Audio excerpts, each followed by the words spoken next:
There comes a point in life, often quietly without warning, when the world begins to shift around you and the rhythms you once knew are no longer familiar, and in this change many seniors unknowingly fall into emotional traps, silent habits that steal their joy, their dignity, and the richness of their later years, not because they are weak, but because no one ever told them how sacred this stage of life truly is.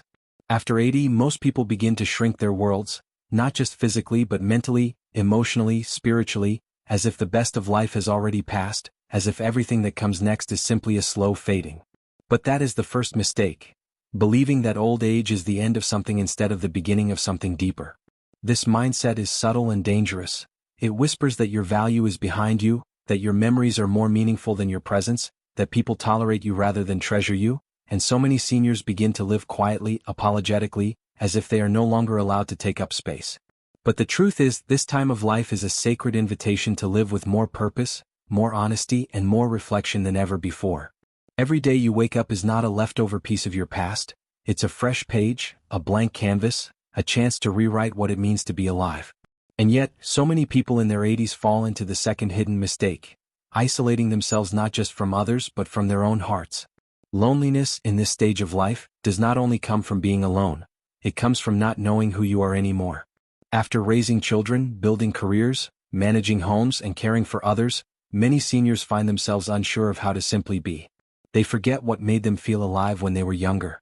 They forget that their laughter still matters, that their creativity still matters, that their presence still has the power to change someone's day, even their own. And because they forget, they pull back. They stop expressing, stop engaging, stop dreaming. But your heart doesn't age the way your body does. It still longs for connection, for meaning, for beauty. And when you silence it, you don't protect yourself. You abandon the very part of you that can make this chapter extraordinary. The third mistake is living inside the stories of regret. It's the habit of replaying old moments with sadness or guilt, of fixating on what could have been instead of asking what could still be.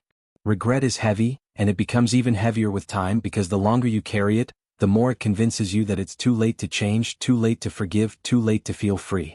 But this is a lie. Regret only has power when you let it. And at 80, 85, even 90, you can still set yourself free, not by rewriting the past but by choosing to see it differently. You did your best with what you knew then. You survived. You grew. You made it here. And now you get to decide how you carry it.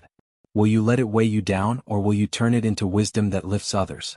The fourth mistake is believing that your voice no longer matters, that your stories have already been told, that your opinions are outdated, that your wisdom is no longer relevant. But the world desperately needs what you know, not just the facts but the feeling, the quiet steadiness you've learned, the lessons that came only after loss, the perspective that time has carved into your soul. Speak. Write. Share. Not because the world needs more noise, but because your truth could be the light someone else is stumbling toward. The fifth mistake is neglecting wonder. It sounds simple, but it's profound. Many people lose their sense of awe with age. They stop looking at the stars. Stop listening to music that moves them. Stop sitting in silence with a cup of tea just to feel warmth seep into their bones. But wonder is not for the young, it's for the alive. And if you are still breathing, then you are still meant to marvel. Make time for it. Chase it. Let it find you again.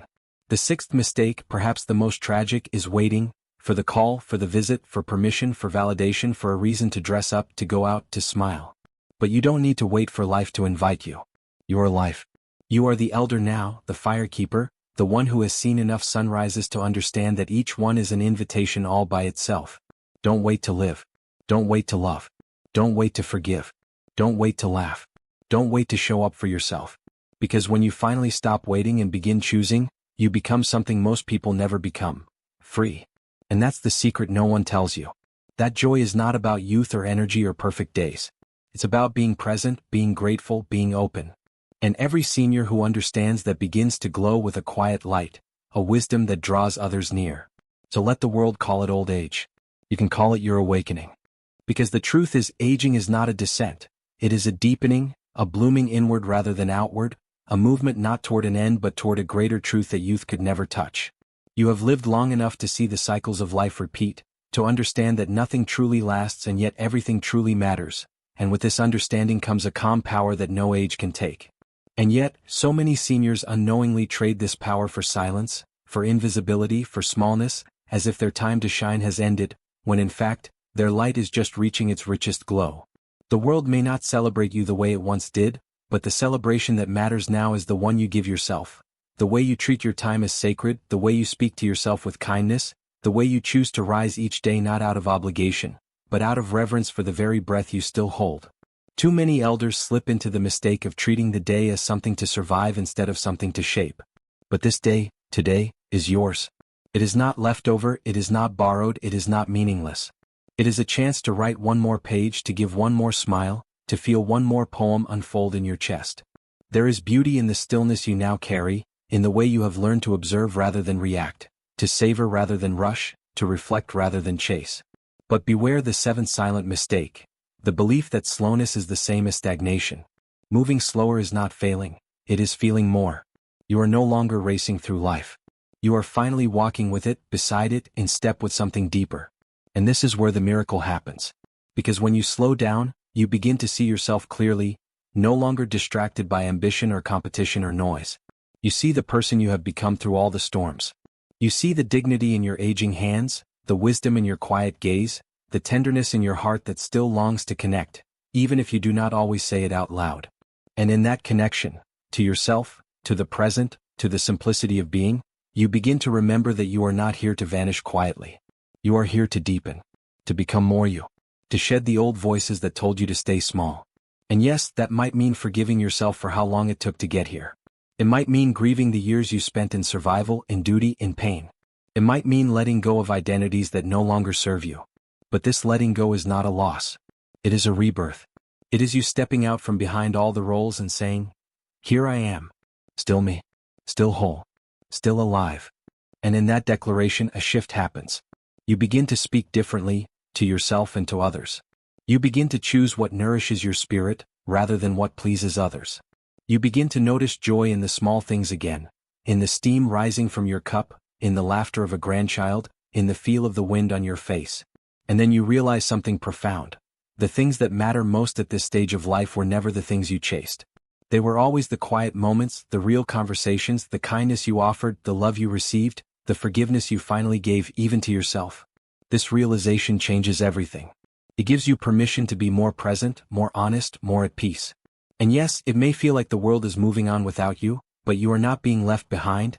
You are being lifted above the noise into a slower, richer frequency of living that many never reach. And it is in this frequency that you find your joy again, not as a fleeting feeling, but as a steady, grounding presence that follows you through your day. You no longer need big events or loud applause. Your joy is quieter now, but deeper. It lives in the way you make your bed, in the way you greet the sun, in the way you offer someone your undivided attention, in the way you thank your body not for how it looks but for how it has carried you this far. This joy is yours to reclaim, every day. And the world may never notice the shift, but you will. And that is enough. Because the truth is, when you reach this stage in life, you are not winding down, you are waking up to a new kind of wisdom, a deeper kind of courage, and a quieter, yet more powerful sense of purpose that doesn't need to be proven to anyone. And yet, so many unknowingly fall into the eighth hidden mistake, comparing themselves to who they used to be instead of honoring who they've become. You look at old photographs and remember the energy, the quickness, the long hours and full calendars, and somewhere in the stillness of today, you forget that you traded movement for meaning, that the quiet is not an absence but an arrival. You are not meant to be who you were, you are meant to be fully who you are now, with every wrinkle earned, every ache acknowledged, every quiet moment treasured. Because who you are now is not less than who you were, it's more. It's the accumulation of everything you've survived, everything you've learned, and everything you've loved. And yet, many fall into the ninth mistake, waiting for permission to feel proud. Waiting for someone to tell them they've done enough, that they matter, that they can rest, that they can smile without guilt. But the truth is, you don't need anyone to validate your worth. You are worthy because you exist, because you showed up, because you kept going when it was hard, because you chose love even when you were broken, because you are still choosing to show up even now. And in this final stretch of the journey, what matters most is not what you do, but how deeply you allow yourself to be in peace with your past, to be in love with the present, to be in awe of the simple, sacred miracle of being alive. Many seniors never realize that the greatest gift of aging is the power to see life clearly, to know what matters and what never did, to focus on love instead of fear, to trade busyness for presence, and to understand that happiness was never about having everything, but about being fully with whatever is. And so you begin to reclaim your time, not just hours on a clock but moments in the soul. You start lighting candles just because. You write letters you never send. You sit longer at the window. You forgive the people who never asked. You laugh without needing a reason. You hold your own hand when no one else does.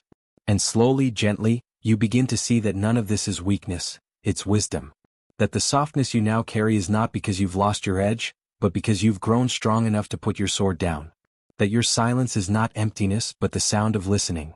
That your tears are not signs of sadness, but signs of finally letting go.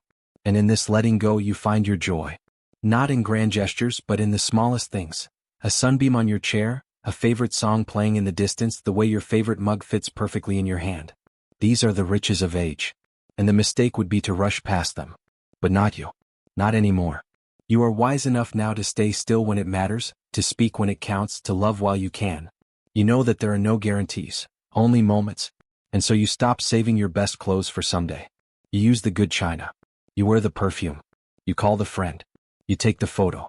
You say, I love you even if your voice shakes. Because you finally realize that the biggest regret would be not living fully while you had the chance. And now you know you still have the chance. Because as long as you can breathe, you can choose. As long as you can see the sky, you can be grateful. As long as you can move your heart, you can create joy. And that is what you're doing now, not waiting for it but making it. You are becoming the person younger you needed. You are becoming the elder who teaches not through lectures, but through example. Through grace. Through presence. Through kindness. And that, more than anything, is what the world needs now. Seniors who walk gently but live loudly in spirit. Who stop hiding. Who reclaim their seat at the table. Who write poems with their lives. So if you've made any of these silent mistakes, know this. You can undo them. With a single decision. With a single breath. With a single step toward your own worth. Because it is not too late. You are not too far gone. You are not behind. You are exactly where your story continues. And the pen is still in your hand.